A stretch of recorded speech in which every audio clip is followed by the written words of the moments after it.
in the blue. I see what you're doing, trying to be a tease. How you back it up on me without saying please? Hey, wait, where you going? You can't walk away with all that booty showing. Got me all hard up against the wall. Ask for my number and then you don't call. I'm thirsty, but don't judge me. You really shouldn't tease in the first place. I'm thirsty, but don't judge me. Should've never been twerking in my face. I'm thirsty, but don't judge me. You really shouldn't tease in the first place. I'm thirsty, but don't judge me. Should've never been twerking in my face. MEAK Productions, that's M-E-A-K as in kite. That's the one we want to know more about. MEAK Productions, M-E-A-K as in kite, Productions with an S. We're known as the world's first LGBT exclusive talent agency and production company. That's kind of awesome. We're in our actually our 16th year. This is my spot here. This is the MEAK Productions studio office. There we go. Yeah, we've been here for a whole year. Ah. A year and some months and stuff. So yeah, this is who we are. I see. Yeah. Okay. Show me some faces that we should know and be following. They're all artists in their own right, correct? They're artists in their own right. We have both a collection of models, performing artists, actors, dancers, whole 9 yards. Authors, speakers, yeah. And the majority of them identify as LGBT. Uh-huh. Oh, okay. All of them do. Because that's one of the things that we require with our agency, that, you know, if you're going to be represented by an LGBT exclusive talent agency, you have to be comfortable with your sexuality. You have to be out. Right. You know what I'm saying? You know, you can't be in the closet and then want to be part of an LGBT exclusive talent agency. Come on.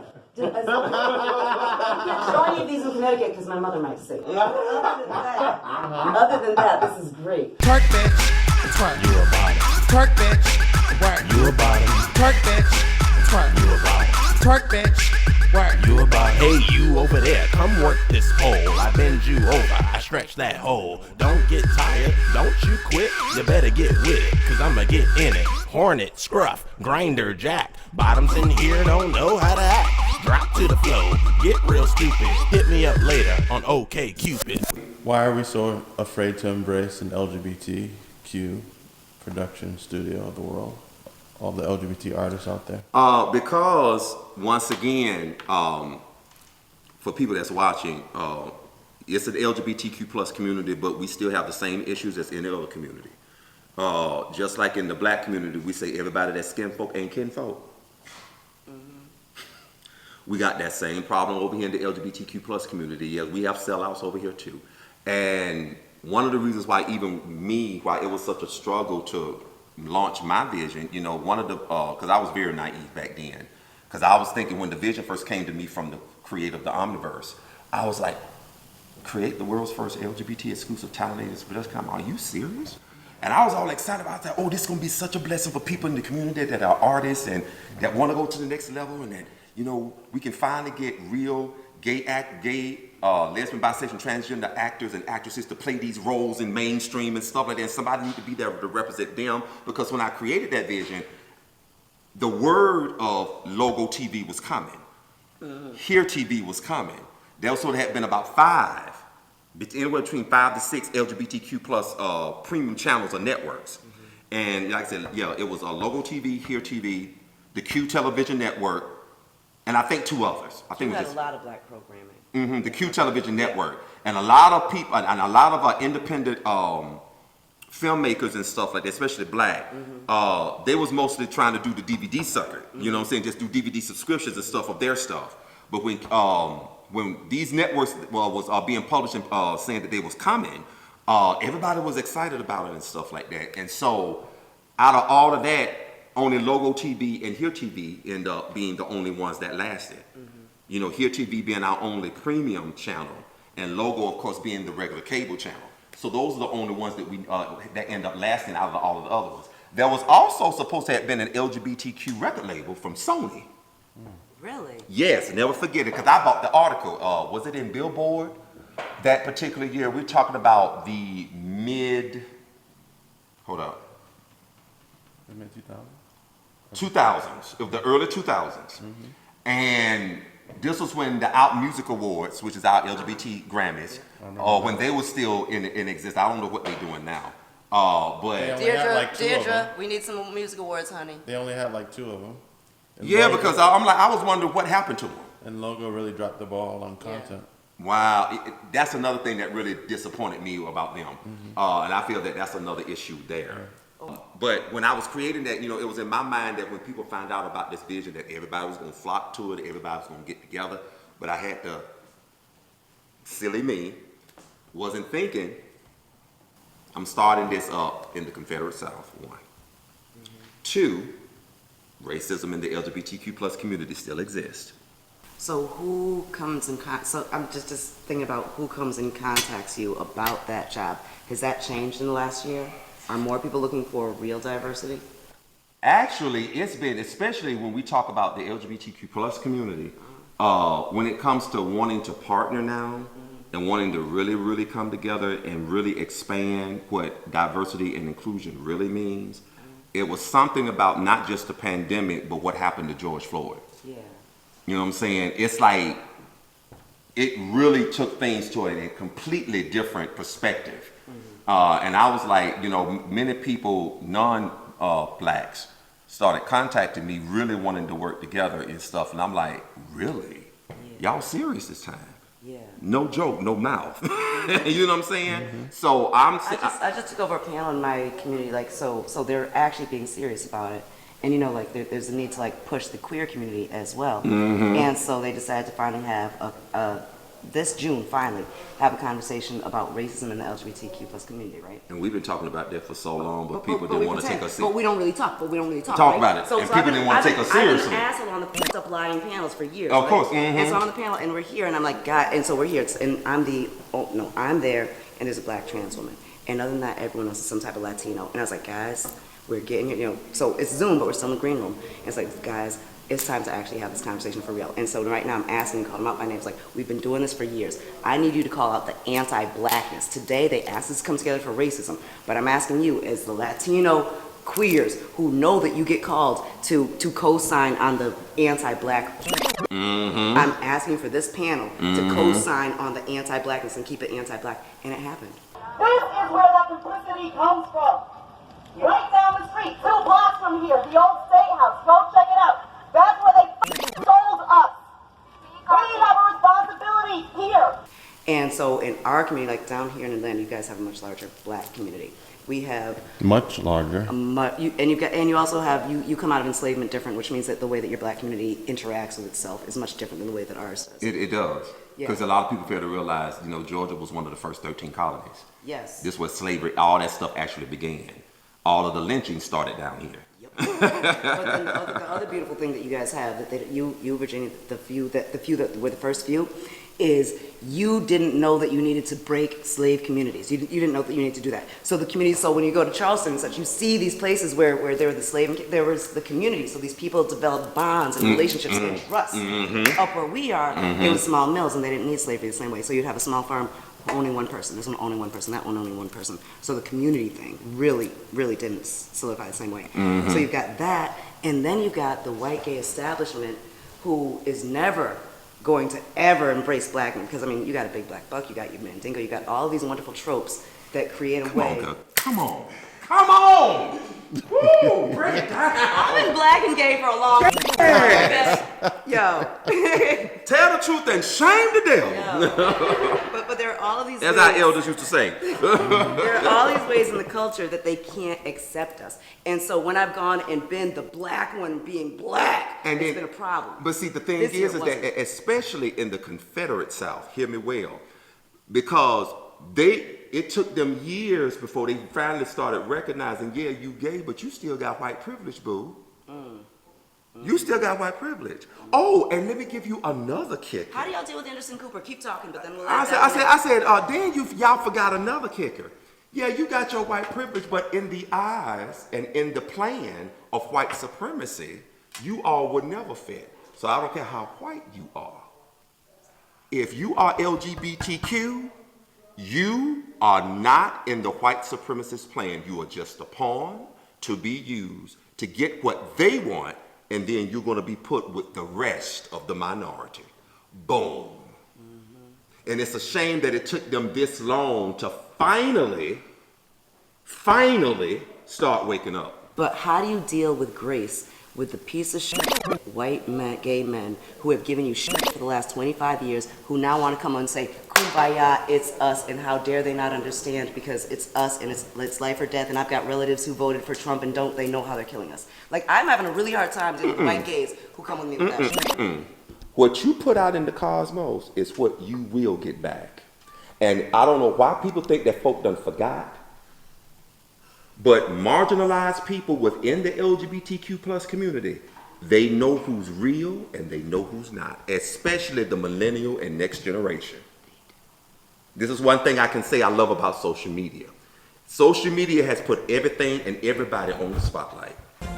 Burkhart's is a legendary gay nightclub in Atlanta. It's been in business over 3 decades, and through the years, it's been a major part of Midtown's cultural and entertainment landscape. Famous for its drag shows, but those shows came to a halt when 30 performers staged a walkout because of the racist statements posted online by the bar's owner. One of those posts referred to then President Obama as the N-word. So now, after some pressure from the community, the performers aren't working there anymore. And one thing that I can say about what the election of Donald Trump really did is that, no, I didn't vote for the motherfucker, but I understand the spiritual universal implications of it. Because what he did was he exposed, put it all out in the open, who these people are and who they've always been. We just been sweeping it up under the rug. We trying to pay our rent, we trying to pay our bills, we trying to just make a living. But this stuff has been here. All the election of Donald Trump did was just bring it to the forefront. That's why everybody that's not genuine, from the rich to the poor to the in-between, they're not getting away with jack. And ain't no war they can do to stop it, ain't no manipulation they can do to stop it, ain't no trickery and treachery they can do to stop it. Your time is up. Okay, so let's. That's why the Me Too movement is coming out all of a sudden, even though they got their mistakes. That's why the Black Lives Matter movement came up. Even though they got mistakes too, we all got to correct all of that. But that's why all of these movements and stuff that's been hidden is coming up. That's why it's coming up. What this pandemic has done is told the truth about our government and what our government can do and what they've always could have done and never did. I don't want to hear this stuff about y'all can't take care of this and take care of that when you saw what you did in the pandemic. And so the government had to switch up, and people had to switch up. And guess what? All of a sudden, there was food around, right? And all of a sudden, people's electricity was paid. And all of a sudden, rent was canceled, right? And all of a sudden, all this happened. So we need to hold on to that and stay there. But you're watching the cognitive dissonance, and you're watching people just slip back. Mm-hmm. But see, here's the blessed part of that, though. Because the ones that are not sleeping back, we're beginning to realize our purpose. You could have never told me years ago, 25 years ago, that I was going to create the world's first LGBT exclusive talent agency and production company. Now that all of this is taking place, and I look at all of the hell I went through, the 16 years that I went through in building that vision, I'm like, oh, I see why everything was done now. I'm seeing more and more now. You know what I'm saying? Because see, the legacy that we're creating, it's going to be a beacon of hope and of change for the next generations. A father leaves his inheritance for his children's children. You're supposed to leave an inheritance 2 generations or more down. So that's 2. 3, these artists that still want this quick rush to fame and not realize that if you're trying to be serious about this platform, you have to master your craft. You can't say that you're a model or a rapper or a dancer or a choreographer and stuff like that and you have no portfolio, you have no track record. Where's your stuff? Taking a selfie and stuff and doing stuff on social media, that's for kids. The tricks are for kids. You try to be something professional and take this as a full-time career, you got to invest. got to invest in photo shoots, you got to invest in your style, your wardrobe, you got to do all of that. And if you find an agency that can do that for you, all well and good. But you have to make an investment in your own career. Whips and chains might break my bones, but your loving never hurts me. Get nasty, dirty talk. You know how to work me. I'm sorry I've been bad. I didn't mean to make you mad. I always like this game though, the one where I feel shameful. The way you use your mouth, toys, oils, and paddles. You don't have to train me. Maybe come right the saddle. I know just how you like it. Long, hard, black, and beautiful. If you think that's unusual, search BBC and Google. Hey, baby, what you trying to do? Anything you wanna do, we can do. I got a fetish for you. Ooh, yeah, I got a fetish for you. As you can see, this is where I do our radio, online radio, and TV shows at. So this is where we do all of our stuff. All of the banners and stuff you see are like advertising presentations of our talent agency marketing campaigns. Because we do quarterly marketing campaigns as a way to brand, market, and advertise the talent that's on our roster, as well as the services that our production company provides. So everyone's got to be out as who they are. How many of you folks came to this as sex work?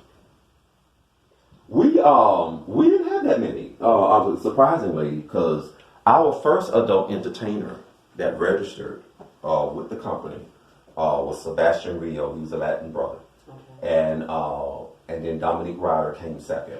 So it was the Latin community that actually reached out on the adult entertainment end first, and like I said, we only had 2.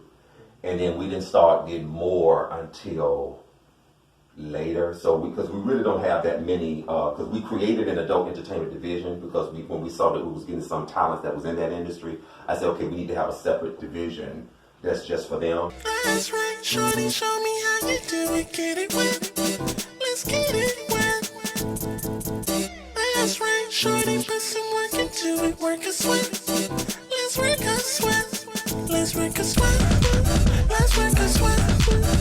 We gon' make this a time you won't forget. Let's work a sweat. Let's work a sweat.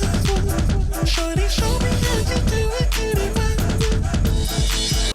You have to allow people to evolve, people to change, people to grow. People have to mature. Yeah. Well, okay, can we discuss RuPaul right now? We are 2 gay people, and I remember way back being at Wigstock in New York and watching people laugh at the fucking faggot in the fucking wig, and they called me tranny and everything. And so He was doing the same thing down here in Atlanta. And Come on. when the babies come and rip him up for being so fucking transphobic, I want to say that man can call himself a tranny till the day is old. Like, RuPaul's fucked up and does some crazy shit, and he loves himself like, he does what he does. But if I could just get across to our babies, that man went through shit for us. That human being, like, we would be there. I remember being there at Wigstock and having everyone back and being like, okay, I'm going over the lesbian side. I don't know what's up with that shit. I'm gonna tell you right now, because what a lot of people don't realize is that RuPaul did what Sylvester, the godfather of LGBTQ music, Yes. the godfather of out music, the father of LGBTQ music lineage and history, there would not be no queer music if it had not been for Sylvester James. Okay? He laid the blueprint. He laid the foundation. But our generation also had parents RuPaul, who had space for Sylvester in a funky way, but there was space for Sylvester. And it was like the cancel culture. Cancel culture we would not be where we are. We're fucked up, but we would not be where we were if cancel culture happened then. Because he was that way, he was funny, he was all of that stuff, but he was still ours, and he was making money, and he was doing it, and he was successful, and there was space for him. He was funny that way, but he was still ours. That absolutely. All RuPaul did was take that foundation and take it to a different level. And because of the white connections that he already had, that's how he was able to come out with Supermodel of the World. And to me, that's still my favorite album from him. Out of all his other albums that he done did even now, that album, his first one, tops it for me. Because that is it was so pioneering, and it made such a statement during a time when we was just getting started to even start to get our rights as LGBTQ plus people. Yo, can I tell you, coming of age and hearing him and Michelle and Day-Cello on the radio, I cannot tell you what my life was. What? Like the mother of Black Hollywood so eloquently put it, eat your heart out, Jennifer Lewis. The elevator to success is broken. Bitch, take the stairs. Shit, what? You got to fucking work. If you try, because see, a lot of these people, like I say, they just want quick fame, but they don't, I say, don't you want to establish a legacy? Everybody that came out, like 70s, 80s on down, these are people that paid their dues. They had to grind. They didn't get no instant social media success. They had to get out there and work. They had to prove themselves. They had to spend countless investment and money on photo shoots and studio time and but going to concerts and stuff. Some were paid, some were not. They had to build up their repertoire. They had to build up their resume. Now, can I add something to your list? Mm-hmm. About me running into gay artists, but they still want to make straight music and chase the straight image of music. Well, which is why they would never. To be honest with you, indie is the new major. I'm here for the top. You want my lollipop? I'm here for the top. You want my lollipop? For anybody that still want to be signed to a major record label, I don't know what the hell is wrong with you. And I come from that arena. I come from an arena where you had no choice but to go through the labels. Doing something independent was not heard of. And back then, keep in mind, there was no such thing as digital. People was paying their own hard-earned money to get cassettes printed up, to get vinyl copies printed up. They were selling their records and stuff out the trunk of their car. There was no such thing as MP3s. And getting back, like I was telling you, these people worked. You know what I'm saying? And they saw, when they signed on to a record label, in their minds, they saw, well, this is a way for us to get a bigger audience. It was something different for them. But what they didn't expect was for their own art and their own rights to be stolen from them. They didn't expect that. Because once again, when you sign to these labels, you have to sign on to their managers, their agents, their attorney. I'm here for the top. You want my lollipop? I'm here for the top. You want my lollipop? Orange, scruff, grinder, jack. Hold up, wait, that's the wrong rap. I don't give a fuck, it's a true fact. Tops in here don't know how to act. In the position, this my shit. Looking for a trick to come and suck on this dick. Slap it on your face, shove it in your mouth. Put an arch in your back like a stripper down south. As a person who's an artist myself, singer, songwriter, producer, and stuff like my boy here, when I look at the history of hip hop, and when hip hop was more controlled by our community, it was authentic, it was genuine, it wasn't processed. Like KRS-One always so eloquently say, rap is something you do, but hip hop is something you live. Erykah Badu confirmed that, yeah, hip hop is not just rapping, it's graffiti, it's breakdancing, it's DJing, it's mixing. It's, and in many cases, it's spoken word. Mm-hmm. It's all of those things. Community engagement, community involvement, the rap battles and stuff like that. That was their positive way of, not fighting each other. You see what I'm saying? Mm-hmm. And so, and I'm just giving just a brief history. But when hip hop became commercial, and it had its different genres, just like gospel had its different genres. Because we had traditional gospel, contemporary gospel, urban contemporary gospel and stuff. They still don't want to give gospel hip hop any love. Mm-hmm. You had southern gospel, country gospel. You had all these different forms of gospels. You had these different forms of hip hop. You had the party hip hop. You had the comedy hip hop. You had your conscious hip hop, and you had the gangster hip hop. Okay, we knew back then gangster hip hop and all this stuff was censored. You had to go to certain clubs, strip clubs or whatever, to hear that type of rap. It wasn't mainstream or commercial. We also, as Northern Blacks, we enjoyed coming down to D.C. and hearing ourselves some go-go, and then coming down further and hearing some bounce. But knowing that there's still regional black people music, that there's regional music. Yes. And there was no East Coast, West Coast bullshit. No. Because each style of hip-hop had their own arena to grow in. Everybody had their own space, and everybody showed love. Mm-hmm. Everybody showed love. The minute the commercial success of hip hop started, and when young white audiences begin to embrace hip hop. In particularly, the conscious hip hop and the radical hip hop that came against the establishment. The Public Enemies and the Sister Soldiers, and you know, even when Ice-T came out with the song Cop Killer. You see what I'm saying? Then all of a sudden, that's when it became a governmental issue about certain lyrics. Wait, my hands are up. Don't shoot. What the fuck? Look around. I'm chill. I'm calm. I'm on the ground. They're killing us. I can't breathe. They're killing us. No justice, no peace. Black man down. Black man dead. Bang, bang, bang. Off with his head. Be home before the street lamp comes on.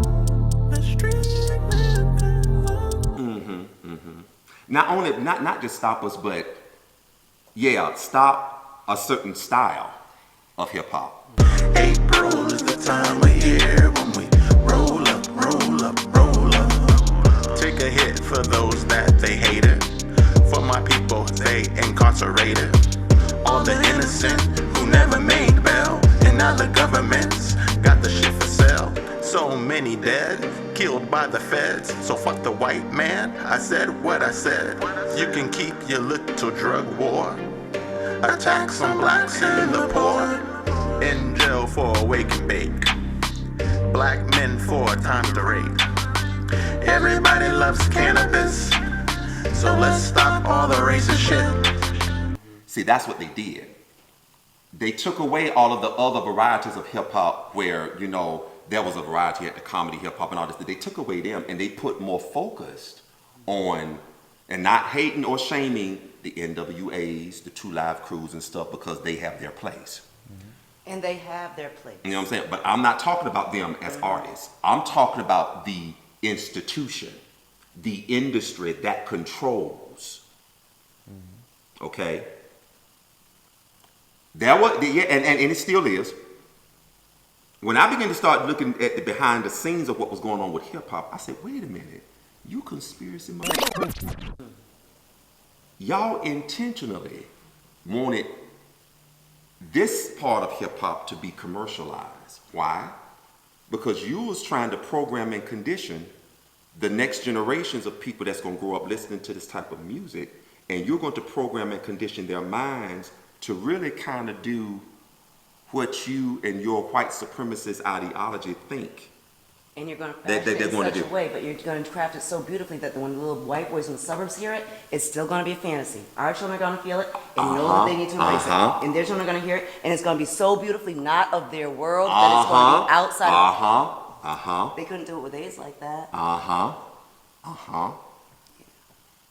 I had to just share that because I'm like, I said, y'all thought y'all was slaves. Well, you do know that letter, right? So I call it the hip hop Willie Lynch letter. Yeah, so there's that letter that supposedly is happening out in LA. And I'd love to share that one as in, okay, whether this actually happened or not, look at what happened.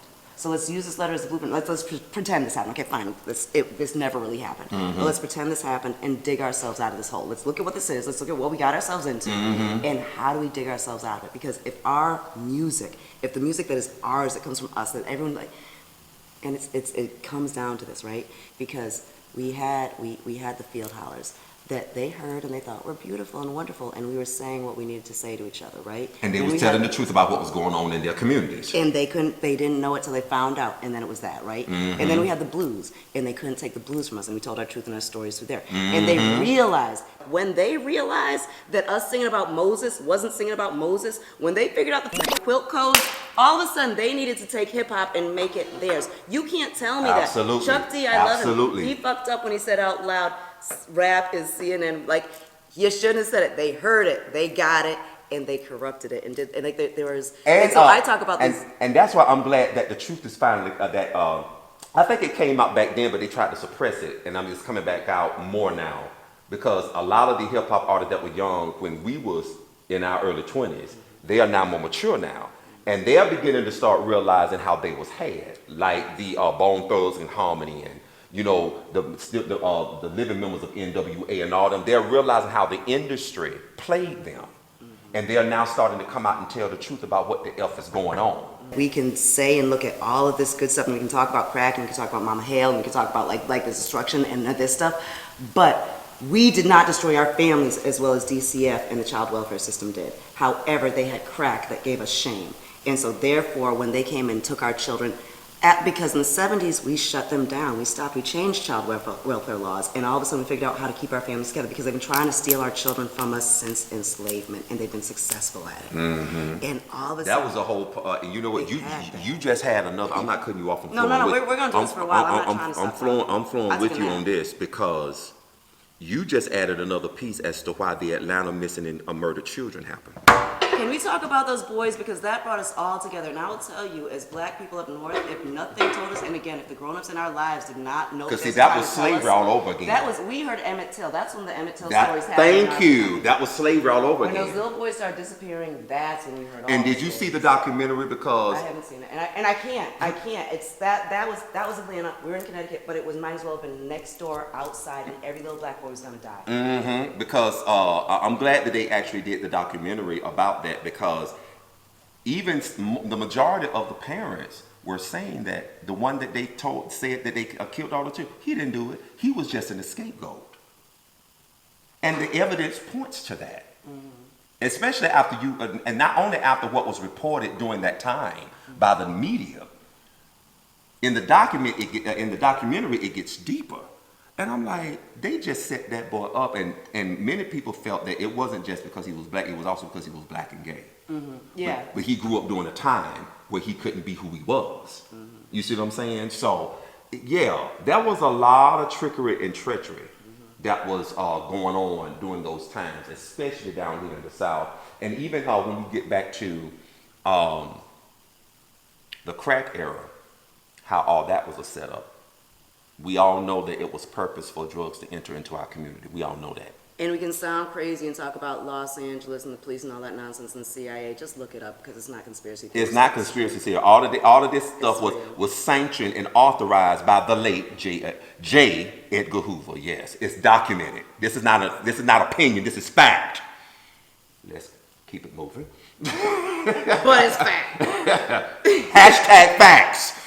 Okay. Some of us have been having this conversation for a long time. With white people.